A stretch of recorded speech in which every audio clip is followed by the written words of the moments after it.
ბრძოლის ველიდან ჩვენ უფალს ხმამაღლა რომ დაუძახოთ და თავმდაბლად უთხრა აჰა უფალო ტალანტი შენი მოგიტანე 2-ის მაგივრად 4, 4-ის მაგივრად 8, 8-ის მაგივრად 16. ხო და ჩაიბარეთ რომ დაუთხრა ვალმოხდილი ვიქნებით ჩვენ. არადა ჩვენ რა ვშვებით ვიტყუებთ თავს ამ ბობოქარი თავისუფლებით, ევროპელობით, ამერიკელობით, ევროკავშირით, ფულით, უარყავით სიმდაბლე, შევიძინეთ ამპარტავნება და უნდა ვიცოდეთ რომ ამპარტავანის ძააკს უფალს ღმერთს. ეს იცის ჩვენმა შემსწრებელებმა. ეს დიდად იცოდა იმგენმაც იმ ათეისტმა რუსებმაც, მეფის რუსებმაც, ერთმოცმუნე მეფის რუსებმაც, თურქებმაც და ირანელებმაც და მონღოლებმაც.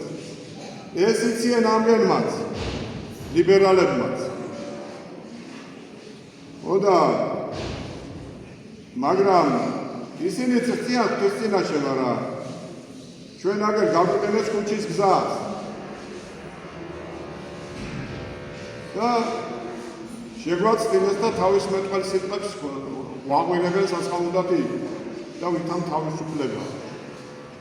ვითამ თავისუფლებისთვის იბრძვით და ვიბრძვით ვითამ თავისუფლებას. ვინ გაგიშოს მახეში ხარ მოყოლინი თავზე უარეს დღეში. ვითამ მაინც ვერ ვზრობ თუ საჭმელი ჩაუყარე იქ მოგაჩერდება და ჩვენ ამიტომ უნდა მოვიქცეთ. განვაგდოთ და განვეშოროთ კომუნისტურ აზროვნებას. განვაგდოთ ლიბერალური აზროვნებას. კოსმოპოლიტური აზროვნებას. და ჰომოსექსუალური აზროვნებიდან და მახინჯი გამოვლენებიდან და უნდა გავაგდოთ იგი ბაღებიდან და ბავშვებიდან. უნდა ვსწრიოთ ვნებებს, ბრძნობებს, წარმოდგენებს, ფანატებს. და უნდა აღვიგვოთ ჯვარი ქრისტეს. უნდა ვიწამოთ ქრისტე.